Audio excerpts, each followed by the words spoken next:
My fellow Americans, tonight I am speaking to you because there is a growing humanitarian and security crisis at our southern border. Every day, Customs and Border Patrol agents encounter thousands of illegal immigrants trying to enter our country. We are out of space to hold them, and we have no way to promptly return them back home to their country. America proudly welcomes millions of lawful immigrants who enrich our society and contribute to our nation. But all Americans are hurt by uncontrolled illegal migration. It strains public resources and drives down jobs and wages. Among those hardest hit are African Americans and Hispanic Americans. Our southern border is a pipeline for vast quantities of illegal drugs, including meth, heroin, cocaine, and fentanyl. Every week, 300 of our citizens are killed by heroin alone, 90% of which floods across from our southern border. More Americans will die from drugs this year than were killed in the entire Vietnam War. In the last 2 years, ICE officers made 266,000 arrests of aliens with criminal records, including those charged or convicted of 100,000 assaults, 30,000 sex crimes, and 4,000 violent killings. Over the years, thousands of Americans have been brutally killed by those who illegally entered our country, and thousands more lives will be lost if we don't act right now. This is a humanitarian crisis, a crisis of the heart and a crisis of the soul. Last month, 20,000 migrant children were illegally brought into the United States, a dramatic increase. These children are used as human pawns by vicious coyotes and ruthless gangs. 1 in 3 women are sexually assaulted on the dangerous trek up through Mexico. Women and children are the biggest victims, by far, of our broken system. This is the tragic reality of illegal immigration on our southern border. This is the cycle of human suffering that I am determined to end. My administration has presented Congress with a detailed proposal to secure the border and stop the criminal gangs, drug smugglers, and human traffickers. It's a tremendous problem. Our proposal was developed by law enforcement professionals and border agents at the Department of Homeland Security.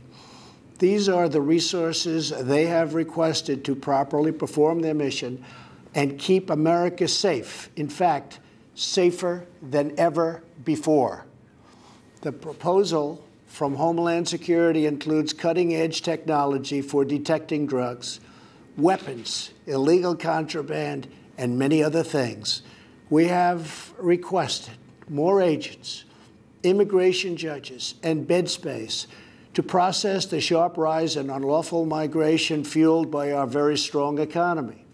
Our plan also contains an urgent request for humanitarian assistance and medical support.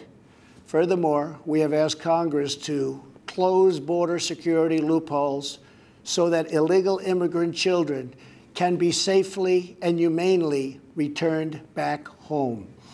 Finally, as part of an overall approach to border security, law enforcement professionals have requested $5.7 billion for a physical barrier. At the request of Democrats, it will be a steel barrier rather than a concrete wall. This barrier is absolutely critical to border security. It's also what our professionals at the border want and need. This is just common sense. The border wall would very quickly pay for itself.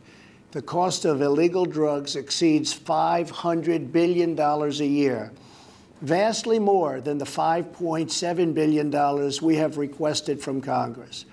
The wall will also be paid for indirectly by the great new trade deal we have made with Mexico. Senator Chuck Schumer, who you will be hearing from later tonight, has repeatedly supported a physical barrier in the past along with many other Democrats. They changed their mind only after I was elected president.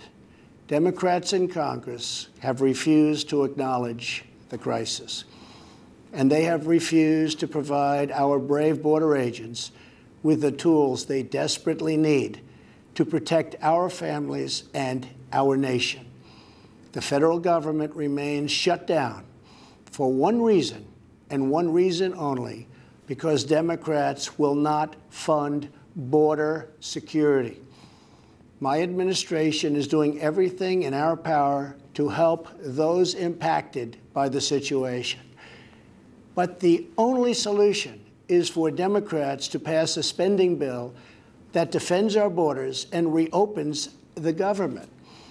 This situation could be solved in a 45-minute meeting.